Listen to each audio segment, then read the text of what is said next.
construindo um raciocínio até a parte mesmo inferior.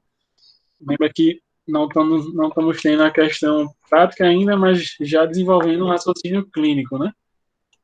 Um raciocínio clínico. Peraí que tá entrando mais gente. E aí hoje, né, vamos falar um pouquinho sobre coluna, inicialmente. E aí eu vou começar mostrando essa parte mais teórica. Vou falar uma parte de artigos. Na outra, não sei se você lembra, Manu, que você falou também para comentar do site da Pedro. Eu vou falar também desse site da Pedro hoje, como que você pode pesquisar lá. Que a gente, na outra semana, chegou até a falar sobre pesquisa dos temas nas bases de dados e tudo. Então, vou comentar um pouquinho também. E falar uma parte lombar, chamada de subgrupos. Você vai ver. Antes da gente falar propriamente dito das técnicas, como estão assim aqui na foto. E aí você tendo já um bom aporte teórico, quando eu citar as técnicas, mandar os vídeos, embora eu já vou mandar hoje logo para a Flávia os vídeos, mas aí na outra semana, quando a gente for comentar as técnicas, fica mais fácil. Certo? Qualquer momento, né, qualquer dúvida, o pessoal vai escrevendo aí no chat ou fala por áudio. Estamos aí disponíveis para ajudar vocês. Certo? Então, boa noite para todo mundo. Chegou mais gente aí que eu vi, né? Então, vamos lá. Então, a coluna vertebral em si, ela é uma região... Oi, alguém vai perguntar alguma coisa? Acho que Sheila ia escrever algo.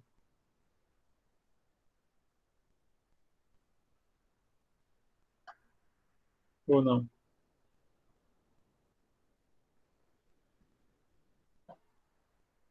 Pergunta de Sheila. Só um minuto, pessoal. Deixa eu ver o que é. Podia ensinar como...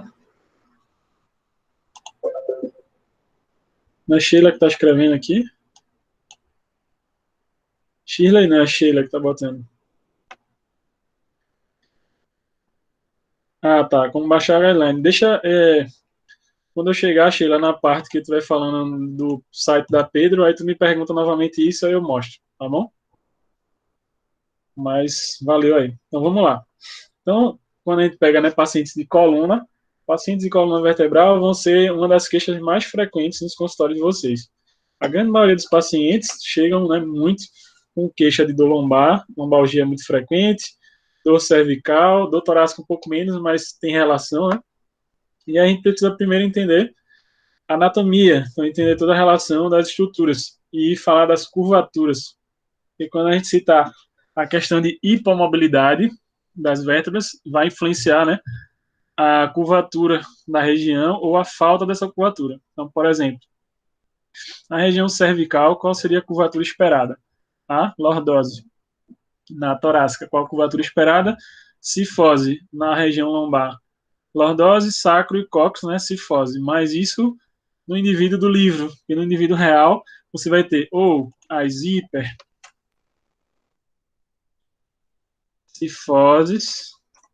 ou as hiperlordoses. Que é o aumento da curvatura, né? Uma curvatura mais exacerbada, maior, uma ou da outra. E também pode acontecer as retificações. Que são aquelas regiões que ficam retas e que são hipomóveis. De maneira geral, o tratamento da fisioterapia vai ter que se pautar em corrigir e tratar as regiões hipomóveis, as regiões mais travadas, que vão gerar, por sua vez, um aumento de mobilidade de quem está mais em cima e mais abaixo, e esse aumento de mobilidade, ou seja, aquela estrutura vai ficar hipermóvel, e geralmente a região hipermóvel é a região que o paciente se queixa da dor, se queixa do sintoma, por isso eu vou ter que ir para igual a dor. Então, exemplo, se a gente tem um paciente que tem uma retificação torácica, e ele tem uma hiperlordose lombar ou cervical, isso pode estar sendo causado, né, ou pode gerar dor nessas regiões hipermóveis por conta dessa retificação torácica. Então, assim, é importante a gente analisar e palpar cada região para verificar onde eu tenho hiper ou hipomobilidades. Que pode ser uma ou duas vértebras, ou pode ser um grupo de vértebras, né, que podem estar hipomóveis. E eu preciso ter essa análise. Além da análise de movimento, através do teste de mobilidade global, TMG, em que simplesmente a gente vai pedir para o paciente fazer movimento de flexão, extensão, inclinação e rotação, tanto da cervical quanto do tronco. e verificar onde o paciente tem mais restrição. Também pode acontecer de alteração de curvatura da coluna as escolioses, né, que são alterações de inclinação lateral do tronco. Que quando eu tenho escoliose de até 10 graus, considerado normal, não é preciso cirurgia. Quando passa dos 15, 20 graus até 40, 20 a 40 graus, a fisioterapia atua muito bem nessa parte, e quando passa dos 40 graus, possivelmente vai ser feita cirurgia aí para essa escoliose. De 20 a 30, né, você vai ter fisioterapia, 30 a 40 ainda vai ser utilizado talvez algum colete para tentar ajudar nisso aí. Então tem a escoliose, que também vai ter uma causa. Alguns artigos, alguns materiais chamam, às vezes, a escoliose de escoliose idiopática. Não sei se vocês já viram esse termo. Idiopática. Mas seria algo sem causa. Você acredita, aí podem responder para mim aí, por favor, que algo no teu corpo acontece sem causa alguma? O que é que vocês acham?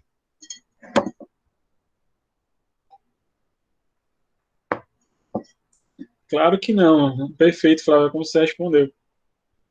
Sempre vai ter alguma causa no corpo. A gente só precisa identificar onde ou o que está causando aquilo ali.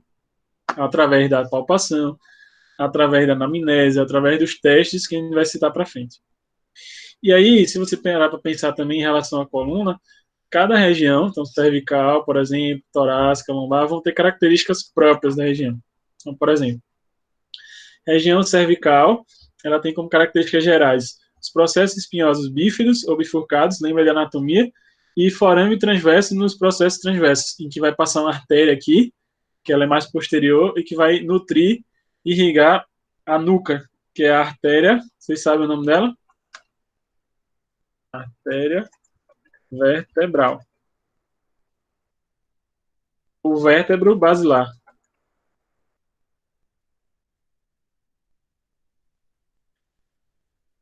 E passa ali naquela região. Então, por exemplo, vou ter. E C1 e C2 também tem características diferentes das outras, porque C1 não tem corpo, só tem os arcos, e C2 ainda tem o dente e o processo odontoide, que permite a rotação de C1 sobre C2.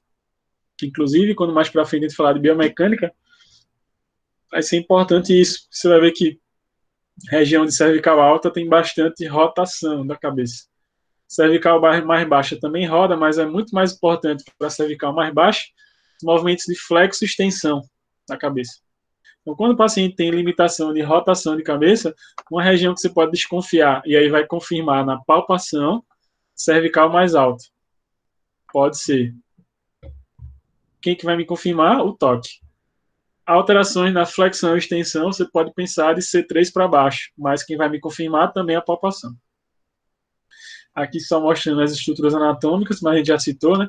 Tem também as facetas articulares superiores e inferiores, né? Com o articular superior com os côndilos occipitais, com o crânio, e as inferiores com C2. C2 também vai ter aqui a faceta articular com C3, né? E a articular com C1. E tudo o resto que a gente já falou.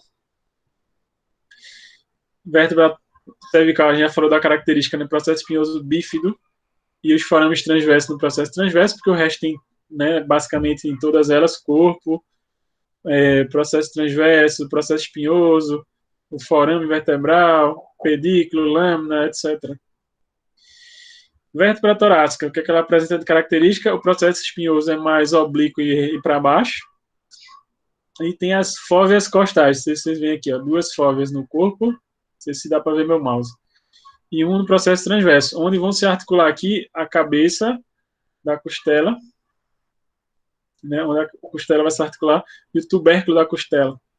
Então a costela se articula, né, lá na frente com o externo, vem e se fixa aqui atrás na região torácica. O nome das articulações, inclusive, são chamadas de costo corpórea e costo transverso. Costo corpórea é que vai para o corpo da vértebra e costa transversa que vai para o processo transverso.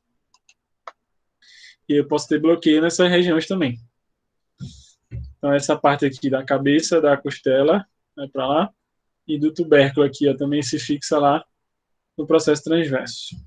E tudo o restante vai formar a parte anterior, né? Que vai se articular com o externo. E tem a vértebra lombar mais robusta, maior,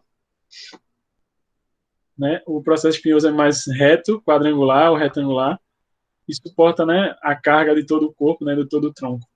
Vou ter também bastante musculatura fixada nessa região, músculos posteriores, tanto superficiais quanto mais profundos. Quando a gente falar já de lombar, né, vou falar da relação dos multífidos, mas você já ouviu falar disso no Pilates, por exemplo, quando teve aula na cinesioterapia.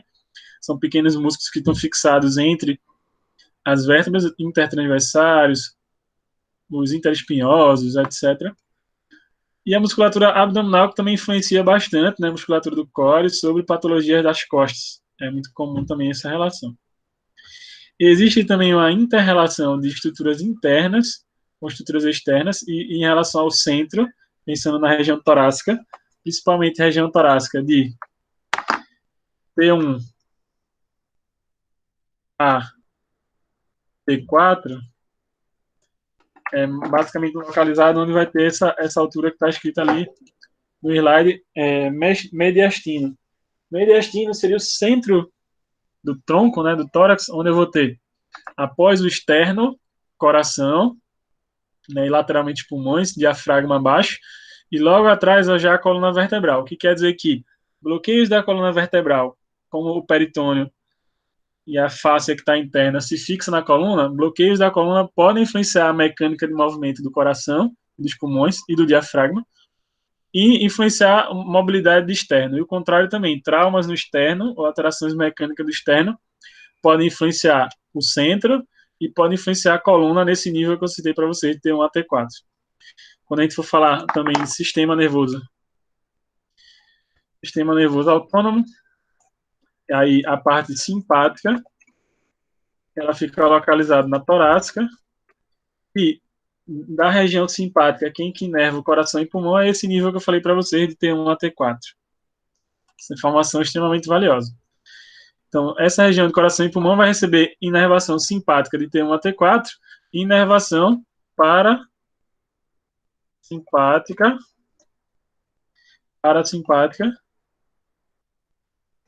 do vago. O vago está localizado na região entre occipital, atlas e axis, que eu estou colocando aqui como OAA. Cervical mais alto. Então, bloqueio da cervical alta, que comprima o forame jugular, pode alterar o vago e pode também responder sobre essa região. Não sei se está dando para acompanhar o que eu estou falando para vocês, mas como que as regiões se conectam da coluna cervical, vai ter uma relação íntima com a torácica também vai ter uma íntima relação com a lombar. Quer ver um exemplo clássico disso? A musculatura que está aqui, ó, diafragma. O diafragma, ele é um músculo que se torna bastante interessante da gente falar e estudar, porque ele tem correlação tanto com o tórax, porque ele está sobre a caixa torácica, ele tem feixes de fibras dele que vão para a lombar, então ele também se relaciona com a lombar, e ele recebe inervação vindo da cervical, mais precisamente de C3, C4, C5, nervo chamado de frênico, que vai inervar o diafragma e sai da cervical. Que quer dizer que bloqueios cervicais podem influenciar o diafragma e vice-versa. O diafragma também pode influenciar a mobilidade torácica e lombar. Então veja que é um músculo central importante. Veja quantas correlações a gente já falou nesse pouco tempo aí. Também você vai ver que cada conjunto de duas vértebras, e cada conjunto de duas vértebras eu vou ter uma raiz nervosa saindo. Então, por exemplo, a raiz nervosa de C1, a raiz nervosa C2, T2, T3, T5, cada componente desse é chamado de metâmero. Você pode também ver essa nomenclatura, que é quando eu tenho um conjunto de duas vértebras, o disco e uma raiz nervosa. A gente chama de metâmero. E que pode gerar o que a gente chama de segmento facilitado, ou seja, gerar uma alteração à distância na região onde essa raiz ela inervaria, onde ela estimularia. Que pode ser algum órgão, alguma víscera, artéria, veia, e que pode ser a parte muscular também. Lembrando que cada estrutura, né, a estrutura do corpo em si, elas vão receber pelo menos duas inervações. Por exemplo, se a gente for pensar na musculatura, eu vou ter uma inervação, uma via, né, aferente e eferente. Se eu vou pensar nas vísceras, eu vou ter uma via simpática e outra parasimpática, ok? Aí, quando eu tenho as alterações, né, da coluna por conta da imobilidade ou do excesso de mobilidade, é quando eu vou ter as consequências, que são o quê? As compressões, as distrações, os movimentos rotacionais exagerados de cisalhamento, rotação, torção, impacto, que aí vai culminar nas patologias, na alteração da mecânica, como, por exemplo, no caso da hérnia de disco. Tudo bem até agora, pessoal? Sim ou não? Falem para mim aí. Tá dando para acompanhar? Que, o que é que acontece na hérnia de disco? Quando eu tenho aumento da pressão na coluna aqui, o disco envolto dentro, o que é que ele tem? Basicamente líquido, né? E tem um anel que circunda, né? Anel fibroso, núcleo pulposo. Quando eu tenho um aumento de pressão aqui nessa parte superior, esse disco ele vai tentar deslocar para algum local. Se ele vai para frente, aqui na frente, espero que vocês consigam ver meu mouse aí mexendo, eu vou ter um ligamento que está aqui na frente, espesso, chamado de ligamento longitudinal anterior.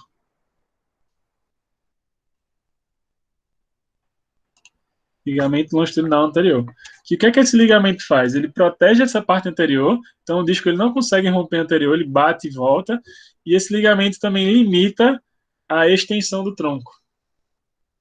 Limita a extensão e impede que esse disco anteriorize. Então, se esse disco não consegue romper para frente, numa hérnia, por exemplo, onde é que esse disco vai? Ele tenta ir para trás. Quando ele tenta ir para trás, e também esse movimento para trás é favorecido pelo movimento de flexão do tronco. Estou botando aqui os nomes só para a gente lembrar dos tópicos. Flexão do tronco, que é a maioria das nossas funções do corpo são em flexão, são em movimento para frente. E aí, o que é que eu vou ter? Vou ter, se eu tenho a flexão, o aumento da pressão na parte anterior do disco, o líquido vai ser jogado para trás de toda forma, além da questão do ligamento. E lá atrás, aqui atrás, eu vou ter outro ligamento que passa, que é chamado de ligamento longitudinal posterior. É um pouquinho menos espesso, então é possível ter uma ruptura desse ligamento e extravasamento do disco posteriormente, só que é mais comum o disco romper de forma póstero-lateral. Póstero-lateral é mais comum. E aí, quando você vê que o disco vem para trás e para lateral, quem que está aqui póstero-lateral? Quem que está aí? O gânglio nervoso, ou seja, os nervos. E aí, por isso que os pacientes de hérnia sentem formigamento, parestesia, etc. Por uma alteração que começou um aumento de pressão aqui, uma alteração mecânica. Aí, esse aumento de pressão fez o disco movimentar aqui e aumentou o movimento sobre uma região que foi feita para suportar carga. O disco tem função de amortecimento, não de muita mobilidade. E as facetas são regiões que foram feitas para deslizamento, as facetas articulares superiores e inferiores. Que nesse tipo de patologia inverte isso. A faceta começa a aumentar a pressão e o disco começa a rodar ou mexer exageradamente. Eu tenho a hernia de disco. Região de hernia de disco é a região hipermóvel. A medicina olha isso com o olhar do seguinte: se eu tenho algo extravasando aqui, vamos abrir a coluna e vamos raspar isso e colocar placas e parafusos. É assim que a medicina vê. E aí o que acontece? Quando eles fazem isso, coloca essa placa e parafuso, bloqueia a região. Agora era uma região que era hipermóvel, se torna hipomóvel. E aí eu tenho uma região que agora está hipomóvel, está travada por exemplo, artrodese. Você já ouviu falar disso em traumato? Artrodese. E aí o que acontece? Eu vou ter agora uma região hipomóvel bloqueada que vai gerar um excesso de movimento em cima e embaixo. E o que é que você acha que vai acontecer, pessoal? Novas hernias de disco vão surgir em cima e embaixo. Esse paciente vai ter mais problema e vira um ciclo. E você vai ver que não necessariamente cirurgia é a melhor opção para hernia de disco. Inclusive, tem hernia de disco que após 3 meses,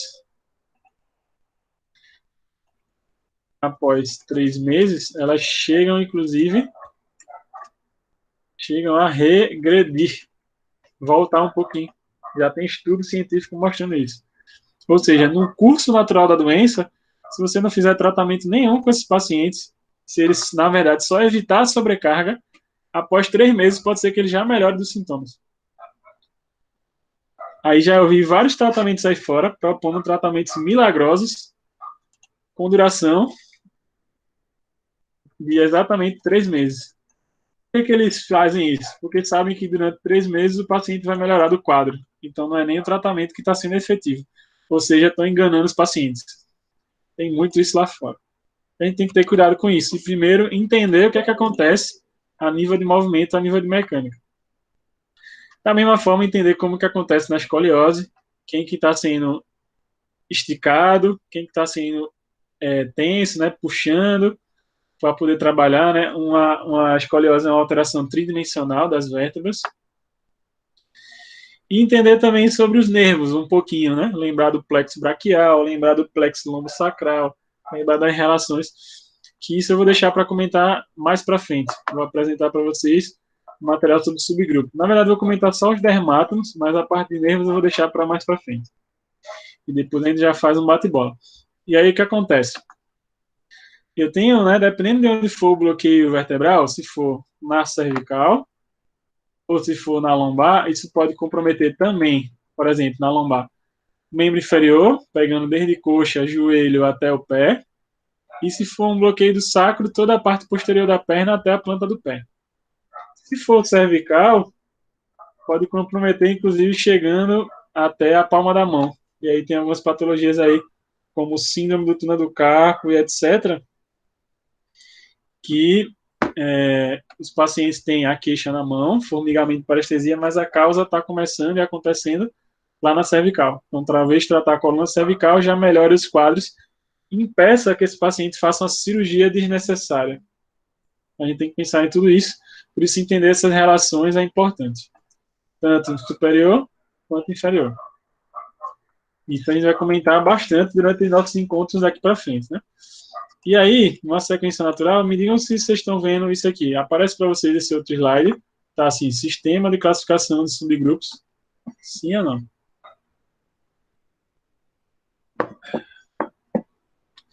E aí o que acontece?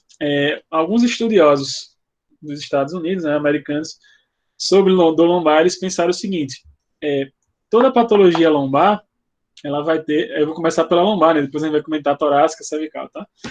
Mas toda lombalgia, por exemplo, vai ter causas diversas. Eu posso ter um paciente que tenha uma lombalgia sendo causada por uma alteração mecânica de movimento, um paciente que vai ter uma lombalgia por uma alteração postural, por uma alteração de vísceras, por uma alteração de estresse e N fatores. Se eu pegar 10 pacientes com dor lombar, provavelmente a causa não é igual nas 10. E aí, como tem muita essa divergência, esse grupo de estudo, né, desenvolveu pesquisas, e aí hoje em dia se publica alguns artigos com essa temática, em sistema de subgrupos, ou seja, é pegar esse paciente lombar e classificar ele. Eles dividiram em 5 subgrupos. Vou mostrar para vocês esses subgrupos agora. E aí a gente discute em cima disso e depois, o tempo que sobrar, a gente vê se fala de nervos, o que a gente fala. Mas já queria mostrar para vocês isso, inclusive para eu falar do guideline que me perguntaram aí e para falar dos sites de busca, que eu acho que isso para vocês é bem importante nesse momento, que a gente está aí de tanta coisa científica, de tanta coisa sendo falada sobre outras patologias, né, Covid, por exemplo, e tu vê o que é bom para a nossa área, né, de fisioterapia. Alguém tem alguma pergunta até agora ou está tudo tranquilo?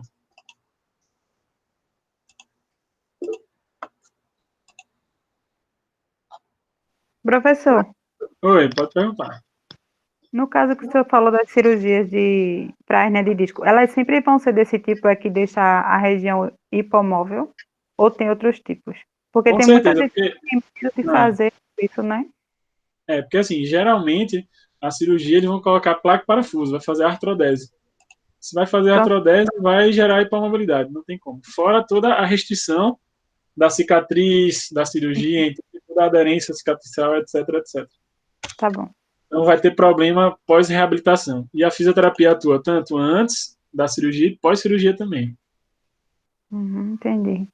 Mas cortou no corpo alguma coisa, fez a cirurgia, vai ter complicação. Ou pode ser que tenha. Porque assim, cirurgia tem que ser a última alternativa, a última mesmo. Depois você já tentou tudo. Até pai de santo entrou em ação. Se não deu certo, aí você vai para a cirurgia. Tá Entende? bom. Porque assim, o tanto de alterações que causa não é muito legal. A gente tem outros meios mais interessantes. Mas pode acontecer. A não ser que assim, o paciente tenha uma compressão muito grande, que tá, essa medula escorregou, né? O disco está extravasando e caiu para dentro do canal e está comprimindo demais o canal, né, a medula em si. Aí talvez seja pensado em fazer uma cirurgia. Mas para chegar na situação dessa, esse paciente já vem assim ó, há anos e anos ou há muito tempo. Então, o que é que foi feito nesse período de tratamento? Né? A gente tem que pensar nisso. E aí vem essa ideia dos subgrupos. Aí vamos lá, vou apresentar isso para vocês, depois a gente vai conversar, debater, tirar dúvida, tá? E aí eu falo aquela parte dos artigos que alguns me perguntaram aí. E aí o que é que acontece? Esse raciocínio ele começa a ser pensado e desenvolvido, a gente pensa que é recente, mas nem tanto, ó, 1990. Se alguém perguntou algo.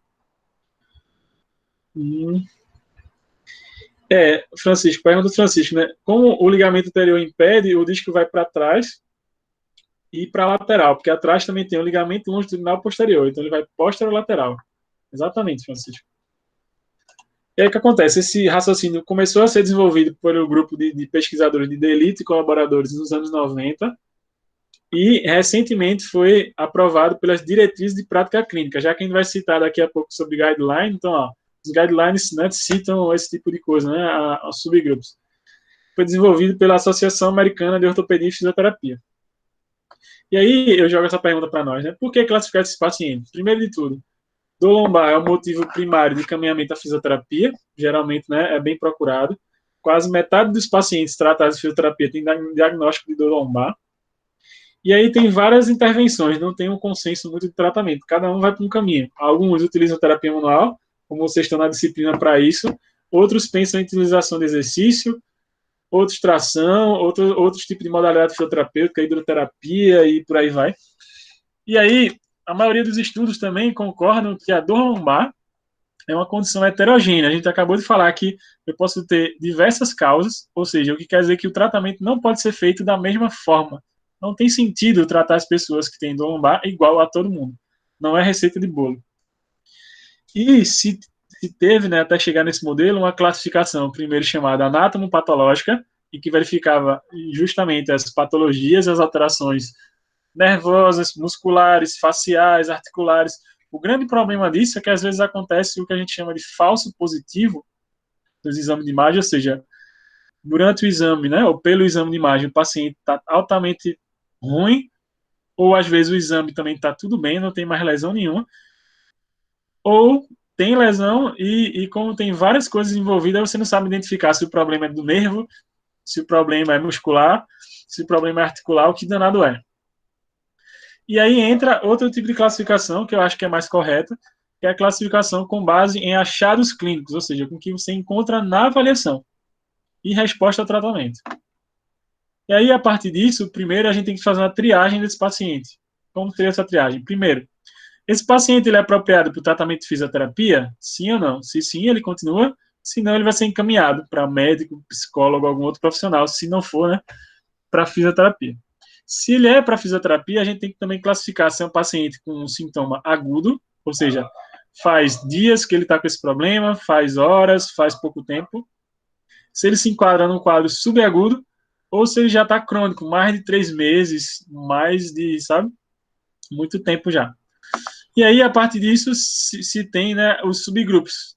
De maneira geral, são subgrupos de déficit de mobilidade, então paciente que tem dor lombar com déficit de mobilidade, paciente que tem dor lombar com déficit de coordenação motora, Paciente que tem dor lombar com dor associada em membros inferiores, então ele tem dor na lombar e também nos membros inferiores. Paciente que tem uma dor que é irradiada, tem uma característica neural. E paciente que, além da dor, tem tendência cognitivo-afetiva, ou seja, paciente psicossomático. E os pacientes que têm dor generalizada. Para cada tipo desse, ou seja, identificando onde meu paciente se enquadra, em qual grupo desse, se o problema dele é falta de mobilidade, se o problema dele é psicossomático, se é uma dor irradiada, eu vou ter os tratamentos específicos para cada coisa. Antes disso, saber se meu paciente tem alguma bandeira vermelha ou alguma contraindicação absoluta, que eu tenho as bandeiras vermelhas e amarelas. Não sei se você já ouviu falar nisso. Amarelas. Alguém já ouviu falar? Em bandeiras vermelhas e amarelas? As bandeiras vermelhas seria a mesma coisa que contraindicações absolutas e bandeiras amarelas a mesma coisa que contraindicações relativas. Se meu paciente tem contraindicação absoluta, por exemplo, tem algum câncer no local, tem uma infecção séria no local, tem metástase, tem uma fratura vertebral e etc, etc, esse paciente não vai poder fazer o tratamento, né? Ele vai ser encaminhado para o tratamento devido. Se ele não tem nada disso, se não se enquadra nessas bandeiras vermelhas, ele segue para o tratamento. E aí a gente vai fazer perguntas específicas, né, na anamnese e vai fazer toda a parte avaliativa, tanto utilizando, né, de alguns questionários para saber o grau de incapacidade do paciente. Hoje em dia a literatura científica fala principalmente de alguns questionários para lombar, como por exemplo esse aqui, ó, Overstreet e o Roland Morris, são questionários utilizados para saber o grau de incapacidade desse indivíduo. São perguntas que ao final vai dar um valor e você vai saber se esse paciente está com uma incapacidade em termos de função muito grave, moderada ou leve. E também pode se aplicar uma escala chamada escala de catastrofização da dor, ou seja, para ver se essa dor do paciente realmente é muito séria ou se é algo que ele coloca na cabeça. Exemplo, tem pacientes de vocês que já estão crônicos, que já nem existe mais lesão tecidual, mas a informação de dor, como ela é processada no sistema nervoso central, ela continua na cabeça do paciente. Então ele acha que tem dor e dói, mas ele já não tem mais lesão nem patologia nenhuma no corpo. E aí ele tem isso que a gente chama de catastrofização. É super comum falar disso hoje em dia. Fazer a anamnese do paciente, né, ter as informações, e o exame físico, em que a gente vai fazer a análise de postura, que eu diria para você só analisar a postura daquilo que chama a atenção para vocês e não perder tanto tempo nisso, e sim se focar bastante nas questões de funcionalidade e de movimento. E entrar com os testes de avaliação. Vamos comentar disso também. E aí, feito tudo isso, eu tenho que saber em que grupo o meu paciente se enquadra. Se ele se enquadra num grupo de pacientes que precisam de técnicas de mobilização, se ele se enquadra num grupo de paciente que precisa de algum exercício específico, se ele se enquadra num grupo que precisa de trabalhar mais estabilização ou tração. Porque se ele se enquadra nesse grupo aqui, mobilização ou tração, a terapia manual vai ser super efetiva, vai ser muito boa. Se ele já se enquadra nesses outros aqui, já vai ser primeiro a cinesioterapia do que a terapia manual. Então, a nossa abordagem vai, se eu vou utilizar, por exemplo, a manipulação, a gente vai comentar das técnicas manuais de hoje para as próximas aulas, vai depender muito, ou se eu vou optar por inicialmente exercício ativo, do que ele apresenta, ou em qual subgrupo ele está encaixado. Ficou claro isso para vocês? Ou não? E aí eu posso entrar com pilates, com cinesioterapia clássica, com cada outra coisa, se for para utilizar exercício. Se a gente fala de ciência, por exemplo, que é super bem recomendado, principalmente para os quadros crônicos, exercício. Mas vão ter os quadros, que é o que eu vou mostrar agora para você, que a terapia manual vai ser super efetiva também. Por exemplo, né, que eu vou entrar com as técnicas manuais. Por exemplo, então eu tenho esses níveis lá que a gente falou. Paciente com lombalgia com déficit de mobilidade, déficit de coordenação, dor associada em membros inferiores, dor irradiada e tendências cognitivas afetivas ou dor generalizada. No caso do primeiro quadro, em que ele vai ter, por exemplo, aí aqui, eu não vou repetir ou ler todos os, porque assim, no slide, como é que eu coloquei para vocês? Por exemplo, a primeira classificação, paciente com déficit de mobilidade. Existem os sintomas que vão aparecer no quadro agudo, no quadro subagudo e no quadro crônico, para cada classificação, ok? Então, eu não vou ler todas elas, eu vou ler algumas, mas o que eu mais vou frisar para vocês, na verdade, é isso aqui, ó. As intervenções indicadas. Isso aqui é interessante para você saber. Por exemplo, nesse paciente meu que tem déficit de mobilidade, que está mais no quadro agudo ou subagudo, é importante fazer com ele, ó, terapia manual. Super recomendado, ó. Posso utilizar também técnicas de manipulação de alta velocidade e baixa amplitude, e aí vai entrar isso aqui, ó, a manipulação articular, uma possibilidade, mas porque está sendo indicado. Os estudos mostram que pode fazer. E complementar depois, ó, com exercício para melhorar ou manter a mobilidade da coluna, exercício para articulação do quadril e orientação ao paciente de não parar as atividades, não ficar repousando total, dele permanecer ativo, levar uma vida ativa. Veja as orientações. Ele é um paciente agudo, o que é que ele vai ter como limitação? Então, você pode analisar isso aqui. Se meu paciente, na clínica, quando eu estou avaliando, ele apresentar isso aqui, ele se enquadra nessa categoria 1. Então, por exemplo, se ele tem limitação no movimento da coluna, se essa limitação acontece, os sintomas, na primeira metade do movimento, ou seja, quando ele começa o movimento, ou limitação funcional grave, não consegue ficar em pé direito, sentar, caminhar longos períodos. Dor recente, né, que é quadro agudo, na região lombar, nádegas ou coxa, com duração menor de 16 dias, hipomobilidade segmentada da parte inferior da coluna torácica ou coluna lombar, uma dor num lado só, unilateral. Início dos sintomas está relacionado a algum movimento brusco que o paciente fez, ou seja, mecânico mesmo, e aí por isso que a terapia manual cai bem. E ó, não tem sinal neurológico e etc. No quadro subagudo, o paciente vai ter uma limitação mínima, não é uma limitação grande, né, do movimento. Sintomas mais para o final da amplitude do movimento. Vai ter uma rigidez de maneira geral na coluna, do unilateral na região lombar, nádegas ou parte posterior da coxa. E, ou seja, você vai ver qual quadro que meu paciente se encontra. E aí, a partir disso, eu vou ter as intervenções indicadas. Isso para a primeira classificação. Então, terapia manual está recomendado. Eu só vou ter que saber aonde que eu vou fazer. Se eu vou manipular a lombar, como está aqui na foto. Mas se meu paciente tem uma hipermobilidade lombar, o que é dito geralmente na parte de terapia manual? Que você vai trabalhar e manipular as hipomobilidades. Então, se ele tem uma hipermobilidade lombar, você não vai manipular a lombar. Você vai manipular talvez o sacro, talvez a torácica ou a cervical. Por que eu digo talvez? Quem vai me dar a certeza? A avaliação e a palpação. Quando eu palpar, eu vou identificar as regiões hipomóveis e a partir disso vou corrigir as regiões hipomóveis com a terapia manual. Posso tratar o abdômen também, pensando em melhorar essa tensão que pode estar sendo causada nas costas. E é isso que a gente vai conversar mais para frente, o raciocínio da terapia manual. O exercício também está recomendado. O paciente que agora apresenta-se na categoria 2. Ele tem uma lombalgia, só que ele tem déficit de coordenação motora. E aí, o que é que ele apresenta? Aí só vou ler esse, depois vou passando, depois vocês leem. Mas, ó, dor aguda, recidivante, paciente tem episódio de dor lombar nos últimos anos frequentes. Dores em membros inferiores, geralmente paciente tem idade inferior a 40 anos. A dor lombar ela é reproduzida com testes de provocação, se você faz algum teste aparece. E geralmente os músculos posteriores não têm uma flexibilidade alterada, a flexibilidade é normal, no quadro agudo.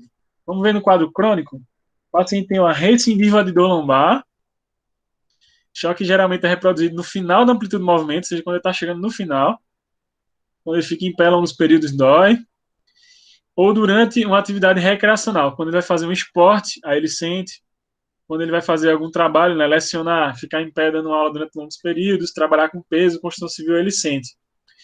Hipermobilidade lombar, déficit de mobilidade, alteração de mobilidade na torácica ou quadril, e diminuição de força e resistência dos músculos do tronco na região pélvica. Aí esse é o quadro crônico.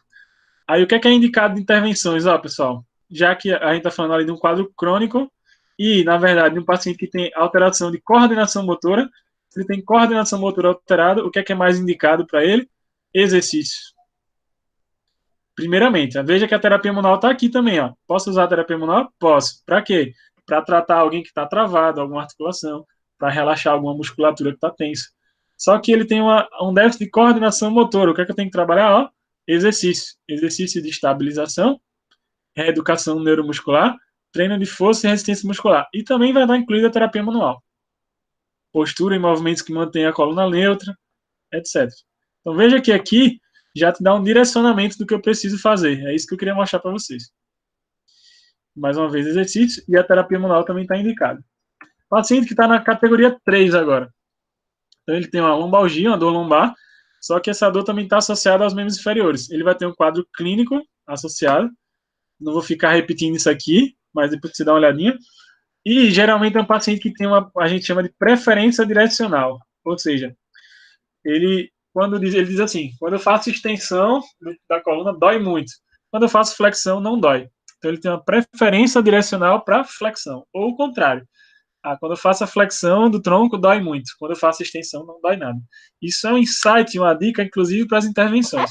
Por exemplo, paciente que dói muito na flexão e não dói nada na extensão, o que é que você sabe?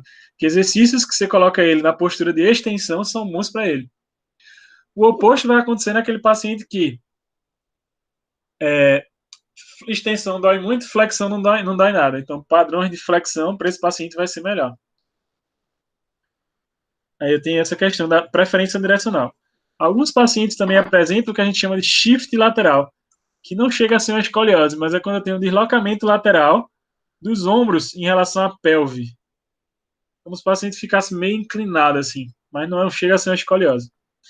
E aí, quais são as intervenções indicadas? Exercício, nesse caso, porque é uma alteração, né, de preferência direcional, já não é tão indicada a terapia manual, para centralizar os sintomas, tração lombar na coluna, então envolve, né, a pompagem pode ser um tipo de tração, e exercícios para corrigir, se for esse shift lateral, né, e combinados com tração mecânica, mas exercícios que centralizam os sintomas, levando em consideração a preferência direcional, ou seja, a posição que o paciente se sente mais confortável.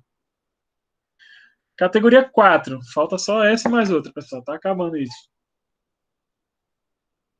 Que são os pacientes que têm dor lombar com irradiação, ou seja, com característica neural. Que aí vai estar descrevendo aqui, não vou ficar repetindo isso, mas tá aqui o quadro clínico dele, agudo, subagudo e crônico, mas intervenções indicadas para esse paciente. Uma, técnicas que podem promover a centralização de sintomas, e aí pode entrar, por exemplo, a parte de mobilização neural, que a gente já comentou, né, superior, inferior, pode entrar aqui, e também se pode fazer a mobilização neural, tanto para raiz cervical, raiz lombar. O paciente tem que evitar movimentos e posições que pioram os sintomas, então posições que pioram você vai pedir para ele evitar. Exercício de mobilidade neural sem reproduzir os sintomas, então você vai chegar até o limite. Então veja que quando a gente fala de mobilização neural é uma técnica que não pode ter dor, você estica ao máximo o nervo, sentir, puxar, retorna e faz a mobilização mais tranquila. E exercícios executados no final da amplitude do movimento e de forma sustentada.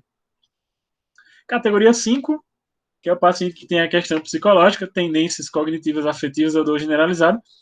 Ele já é um paciente que tem envolvimento de fatores emocionais, como, por exemplo, depressão, medo do movimento, que é a cinesiofobia, baixa expectativa da recuperação, percepção exacerbada da dor. Algum paciente de vocês pode ter mais de uma característica dessa, pessoal? Claro que pode. E aí, se meu paciente chega dessa forma, aquele paciente que diz assim, eu vim para fisioterapia porque minha mulher me trouxe, mas eu não queria nem estar aqui. Ou seja, ele não acredita nem no que a gente vai fazer. A percepção dele do problema é ruim, é difícil. O que é que a gente pode fazer como intervenção?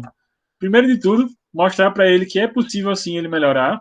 Então, educar o paciente nesse sentido e aconselhar. E mostrar para ele que ele é o principal responsável da melhora. Associado com exercícios graduais, ou seja, com exercícios mais leves até um padrão mais difícil, com metas, traçando metas para essa melhora dele. E um outro tipo de terapia que envolve também a parte psicológica, chamada terapia cognitivo-comportamental. Então, associar com o trabalho da psicologia também é importante.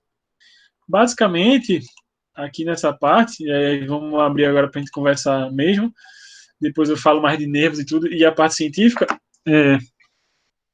eu tenho aí as classificações, né, esse tipo de forma de ver assim o paciente por subgrupos.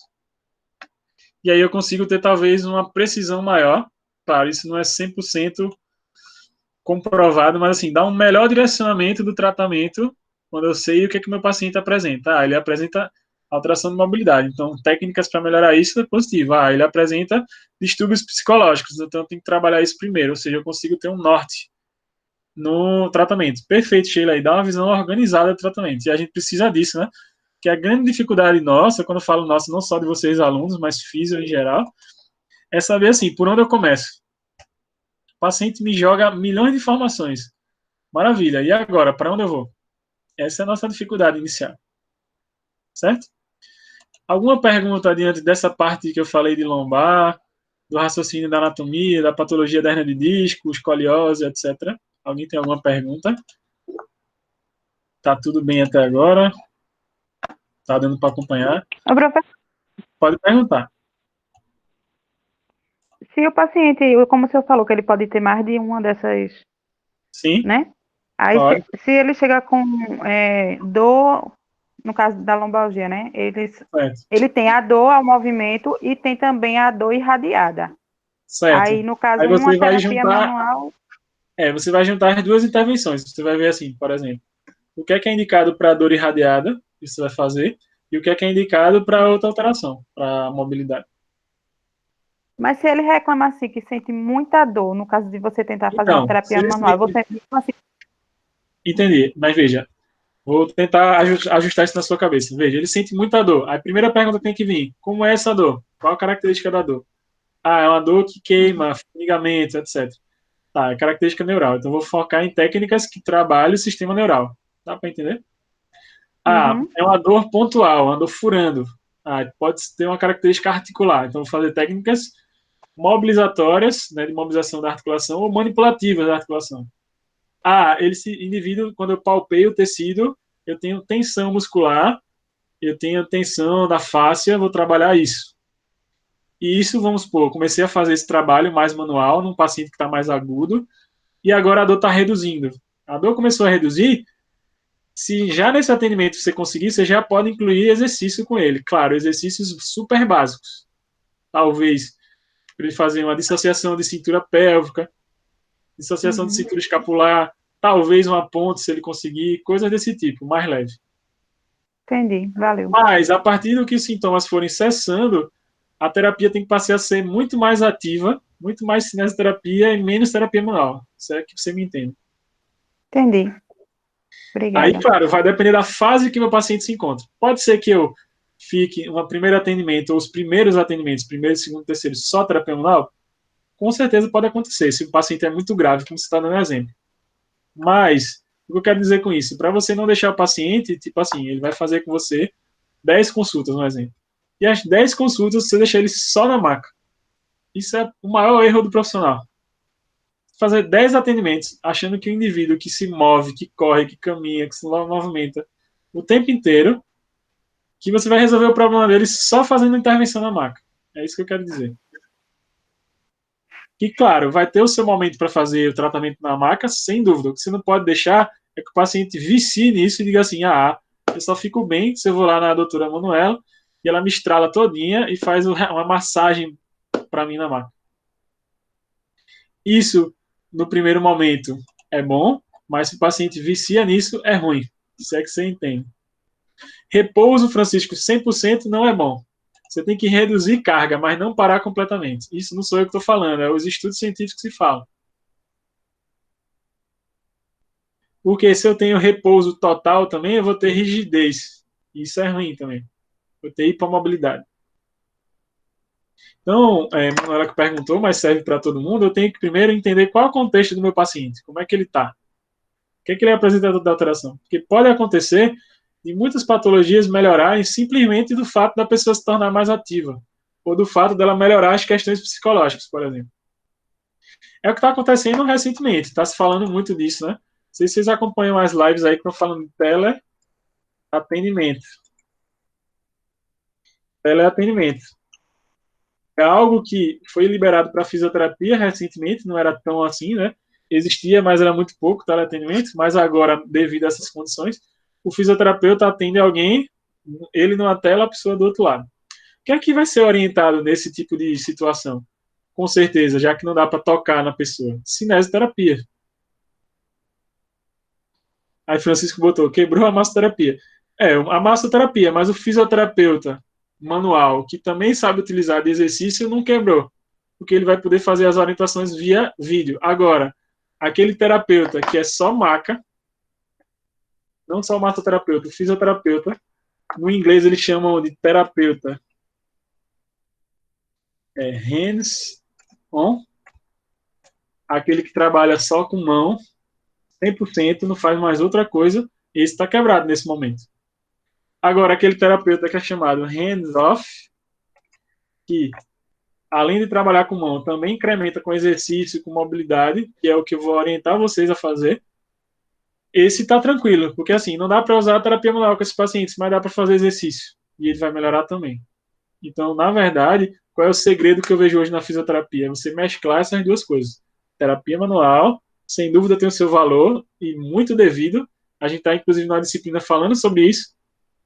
Mas eu não posso esquecer que no restante do meu atendimento também, eu preciso que meu paciente faça movimento. Isso é fundamental, pessoal. Dá para entender o que eu estou falando aqui? Ou vocês acham que eu estou viajando aqui no que eu estou falando? Ou tá tranquilo, dá para entender? Isso, inclusive, é uma coisa que eu já vim trabalhando muito na minha cabeça. Quando eu me formei, como vocês, e vou para as formações, que é super normal que vocês estão fazendo, né? Vão fazer isso, né? Fazer os cursos, etc.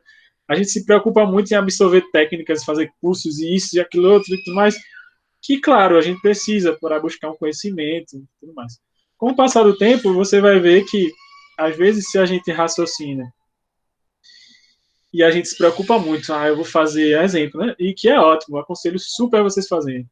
Fazer quiropraxia, osteopatia, busquê, isso, aquilo, outro, mulligan, etc, etc. E a gente se preocupa muito com isso, ficar muito bom em técnica, que é ótimo, ficar tal. Só que a gente esquece a outra parte. Tá, e o restante do dia que o paciente vai ter na casa dele? E as funções do paciente? A gente fala muito disso, mas esquece de trabalhar a função. Como é que eu trabalho a função do meu paciente no dia a dia, no atendimento? Isso precisa ser, na verdade, a principal coisa. Quando o paciente chegar para você, você não ficar focado na dor dele, e sim na função. Porque se você deixar, ele vai falar só da dor dele. E aí ele se fixa tanto na dor, e você também se fixa na dor, como terapeuta, esquece de que se você trabalha a função, e ele melhora a função, a dor vai melhorar também. Dá para entender, pessoal, o que eu tô falando? Esse deveria ser o principal olhar da fisioterapia. Olhar a função e não a dor. Porque a dor vai acontecer. Se eu fizer uma entrevista com os 13 que tem aqui, alguém aqui tem dor. E talvez não é uma pessoa, talvez sim ou não, né? Talvez tão sedentária ou não, mas pode ser que sim. Mas às vezes é uma pessoa ativa e também tem dor. Os atletas também têm dor. Por que, que o atleta, que é um cara condicionado, tem dor? E por que, que a pessoa comum, que não faz atividade nenhuma, tem dor? São coisas diferentes, mas todos eles têm dor. E Francisco botou agora, tá doendo um pouco no bolso. Realmente tá doendo no bolso, né, de muita gente, certo?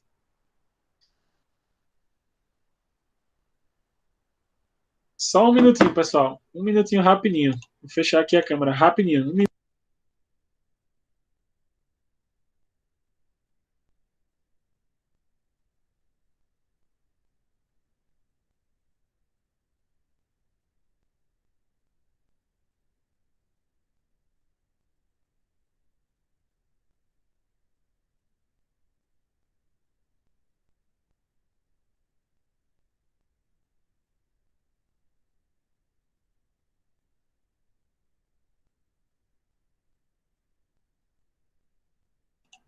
Tô de volta aqui.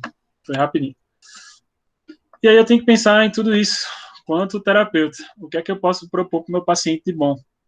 A terapia manual vai ser excelente, você viu que está recomendado, né? Nas diretrizes, mas tem que estar associado com exercício. Quando você consegue associar as duas coisas, o tratamento tende a fluir melhor. Alguém tem alguma pergunta? Ou tudo bem?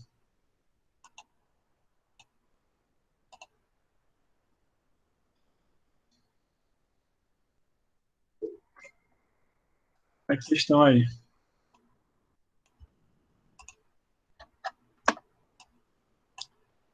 De boa, tudo certo, então vamos lá. Aí, deixa eu agora mostrar para vocês, me perguntaram aí do guideline, né, de como que eu posso achar, e me perguntaram também sobre o site da Pedro, né? Então, deixa eu compartilhar com vocês a página aqui.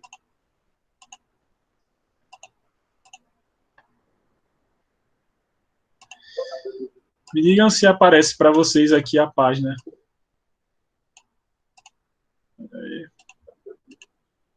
Aparece para vocês aqui.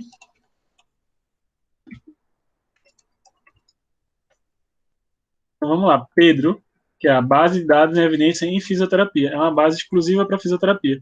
Você vai abrir aqui, ó. Aí vai aparecer a página Pedro. Espera que ela vai entrar. Só esperando nossa querida internet permitir que ela entre.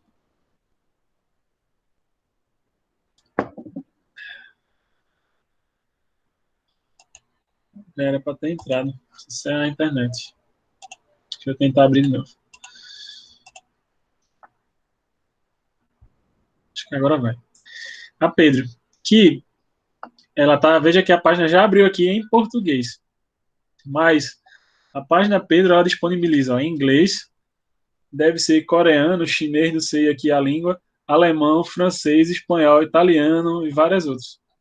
Aí você vai selecionar português, né, Brasil, obviamente, e aí aqui do lado tem ó, várias coisas. Tem a parte ó, perguntas frequentes. Alguém tá com o som ligado, deixa eu só ver. Alguém tá com. Aí tá fazendo um chiado grande aí. Não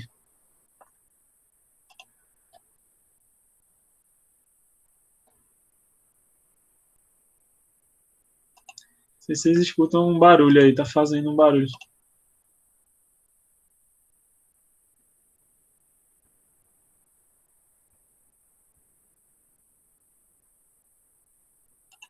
Mas vamos lá seguir.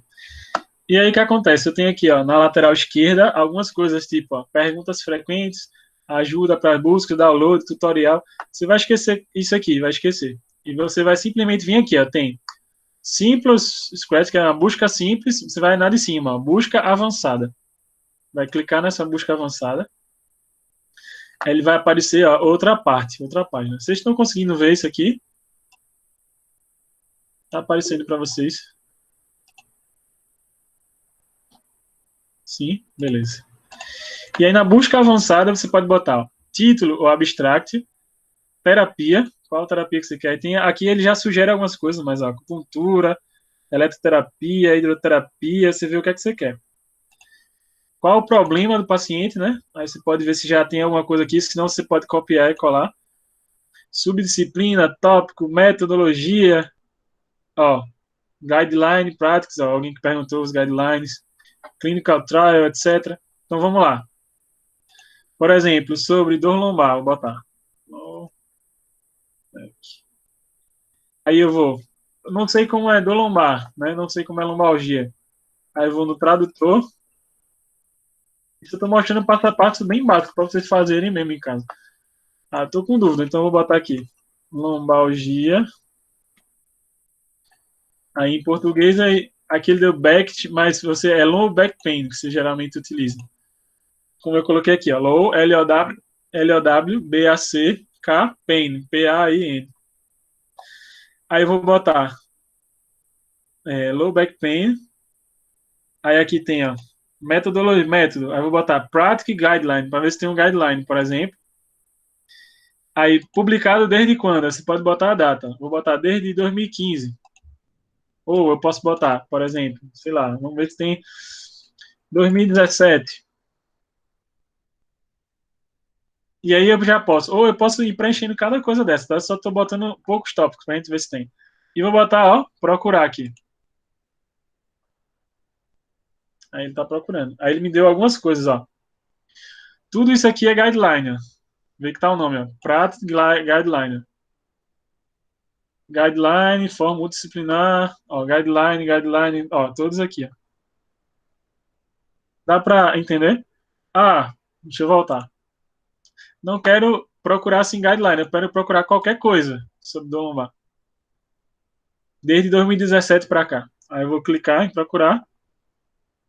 Aí ele vai me dar várias coisas diferentes. Veja que já apareceu, ó, 474 páginas. Então eu tenho os guidelines, mas depois vai aparecer também, ó, revisão sistemática, ó, systematic review, que esses são os mais indicados para você começar a ler. O que é legal da Pedro é porque a Pedro ele já coloca, tipo assim, na sequência que vem para você, ele bota primeiro dos melhores estudos para os piores. Então ele já bota os melhores na sequência, então que são os guidelines, que é indicado para vocês, né, para quem é clínico, e já bota na sequência as revisões sistemáticas. Os ensaios clínicos só vêm depois. Ó, revisão sistemática, sistemática, tudinho, ó. Vê quantos textos sobre dor lombar. Sistemática. Ó, revisão sistemática, sistemática, vê quantos. De 2017 para cá. Claro, a gente tem que ver qual tema desse que realmente tem a ver com o que você quer. Mas, ó. Eu só tô passando para você ver quando tiver algum ensaio clínico aqui. Deixa eu adiantar mais. Ver tudo é revisão. Revisão. Aqui, ó, agora. Aí, ó, veja, quando acabou as revisões, não tem mais revisão sistemática, aí eles botam os estudos clínicos, que se chama ensaio clínico ou clinical trial. E na Pedro, não sei se dá para você ver também, tem aqui, é um score, que é uma nota Pedro que eles dão para os artigos, ou seja, o guideline de prática clínica e a revisão sistemática ele não tem nota, porque ele já é muito bom, né? Já é bem visto. E os estudos clínicos, né, os clinical trials sim tem nota, que começa, né, que vai de 10 até mais baixo. Aí o que é que os grandes pesquisadores falam? Que na nota Pedro até 6 é um estudo que pode ser, que é bom ser lido. Então, por exemplo, ó, esse aqui teve nota 10, por exemplo. Ó, isso provavelmente é um estudo clínico muito bom. Aí vamos ver o título dele aqui. Ele teve nota 10, foi aprovado bem, né? Vou botar aqui em inglês. Ó. Quer dizer, a eficácia a curto prazo da estimulação térmica por radiofrequência pulsado em pontos de acupuntura para a lombalgia crônica. Não sei se interessa para nós, mas veja que é um título aí que foi bem avaliado. Aí, ó, nota 9 esse outro aqui. Ó, esse aqui sobre, ó. Pronto, veja esse daqui, ó. Teve nota 9. Tem a ver com terapia manual, né? Só que é técnica osteopática. Ó, tratamento manipulativo osteopático, incluindo técnicas específicas de diafragma, a gente falou diafragma, melhora a dor, incapacidade em dor lombar crônica inespecífica. É um estudo randomizado. E teve nota 9, ó. É um estudo bom de ler. Ah, eu gostei desse tema, por exemplo. Aí eu vou abrir aqui a página. Todo mundo está acompanhando. Aí vou vir da mesma forma, vou abrir outra, que é o Sci-Hub. Vou vir aqui na Pedro, ele vai dar ó, o DOI, tá aqui embaixo, DOI. Né? Gostei do texto, quero pegar né, ele, li o resumo, me interessou. Aí você vai clicar nesse aqui, DOI, ó, ele vai abrir outra página. É só ela abrir.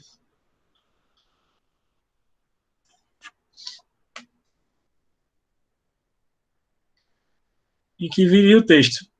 Por exemplo, aqui seria né, o texto. Mas se você vai entrar nessa página aqui, ele provavelmente vai cobrar para você acessar nessa página. Aí, poxa, não dá para mim, né? Porque vai pagar, claro, né? Não é o ideal. E aí, o que é que eu faço? Aí você vai buscar o códigozinho DOI. Só achar aqui. O DOI dele aqui, ó, DOI. Eu vou copiar o DOI. Jogo lá no SciHub. Open. E ele vai me dar o estudo completo. Esse estudo foi de 2018. Nota 9 na Pedro, nota boa. E vai estar ele aqui na íntegra para você dar uma olhada. Tradução, método, tudinho. Não vou ficar aqui lendo ele, mas e ó, o que é legal desse, ó, esse aqui mostra ó, quais foram as técnicas utilizadas, ó. Como que foi a técnica, ó, pompagem, pronto, não sei se dá para você ver, ó. Ó, foi utilizado algum tipo de mobilização, eu nem li, né, não sei, mas ó, me parece uma mobilização ou, né, fez uma inibição, ó, provavelmente de pessoas, pelo que tá dando para ver, e fez uma pompagem, ó. Técnicas que vocês aprendem na graduação. Pompagem, inibição, certo? Ó, aqui agora já é um trabalho de bombeio da torácica. Aqui já com técnicas mais profundas, viscerais, trabalhando diafragma. Mas veja aqui algumas coisas que vocês viram também, tá? Aí são algumas imagens. E aí eu consigo aquele estudo que eu gostei. A forma de você pegar o estudo é muito parecido com a do PubMed, né? Por exemplo, isso aqui, ó. Efeitos da terapia miofacial sobre a dor lombar. Gostei desse. Eu vou abrir. Vou procurar o DOI do artigo de novo. Deixa eu voltar aqui. Massa, né? Sheila botou que adorou. Vocês vão descobrir muita coisa legal a partir disso. Vocês vão começar a pesquisar e vai ser bem efetivo o estudo de vocês. Porque está atualizado, vê que aquele trabalho foi de 2018.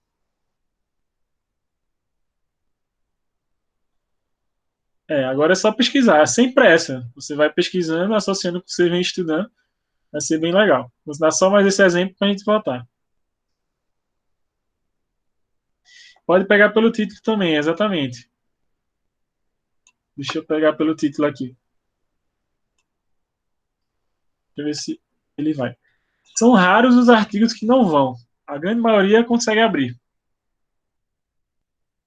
A grande maioria consegue abrir. Ó, esse já deu alguma bronca, mas deixa eu ver se pelo DOI ele vai. Mas normalmente todos eles funcionam. É muito difícil não ir. Mas vamos ver. Ou pelo DOI. Pelo título vai. Dessa vez não foi, mas vamos ver. Ó, agora foi pelo DOI. É que essa revista é uma revista mais específica, Spine, né, de coluna. E aí tá aqui o estudo também. Você pode ler. Ó, esse de novo botou fotos, ó.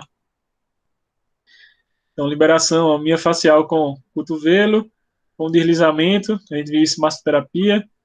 Ó, inibição com cotovelo, inibição de pessoas. Vê que interessante. Nem todo artigo, tá, pessoal? Vem a foto.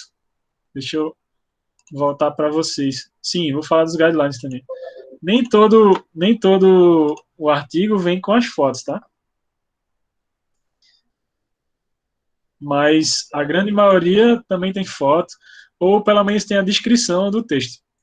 Aí, veja só, na Pedro, né, quando a gente colocou, já vem dizendo, né, clinical trial, guideline, né, você pode pesquisar, sei lá, os temas, joelho, vai para o tema que você quiser, né, vai lá, procura. Deixa eu ir para a página inicial da Pedro. Mas se ficar ruim assim, pesquisar pela Pedro, no próprio Google, se você botar assim, exemplo, ó, guideline lombar. Só jogar aqui, ó. Guideline lombar. Aí já apareceu alguns, ó. Diretrizes, prática clínica, tal, ó, já tem alguma coisa. Você só tem que ver qual é o site, se é um site confiável ou não, mas já aparece. Se botar guideline lombar, ponto, PDF,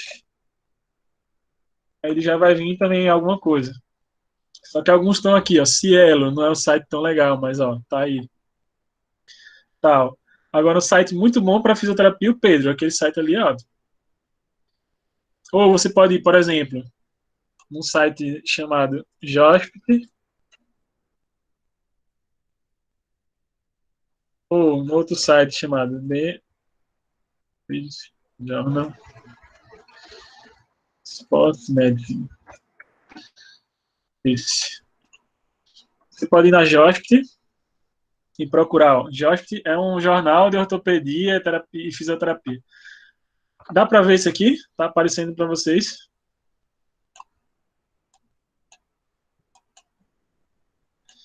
Na Jospit já tem a própria parte que tem assim, ó, guidelines. Ó. Você clica, aí tem ó, Clinical Practical Guidelines para os tratamentos diversos aí, ó. Dor patelofemoral, síndrome do túnel do carpo, ó. E aí é muito legal porque você vai ler um texto, aí gostei desse da túnel do carpo, vou abrir.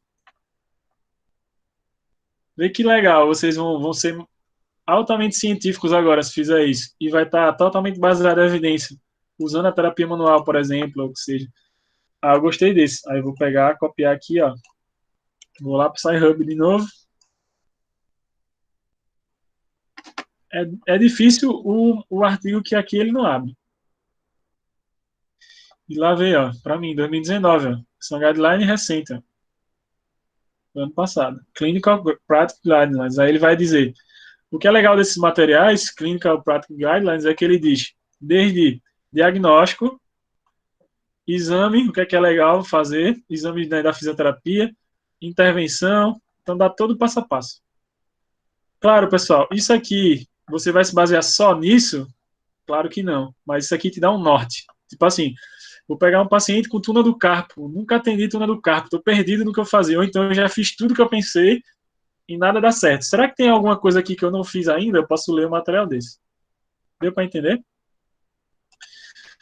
Então tem aqui, ó, patelofemoral, tem vários outros. Ó, ver mais, ó, tem outros. Josh, que tem um bom também, você vê. Para lesão ligamentar, ligamento cruzado anterior, para tendão de Aquiles. Eu peguei já vários guidelines desse, para dor cervical, 2017, e converti em aula, inclusive. Vários desses eu transformei em aula, para mim. Para mim foi ótimo.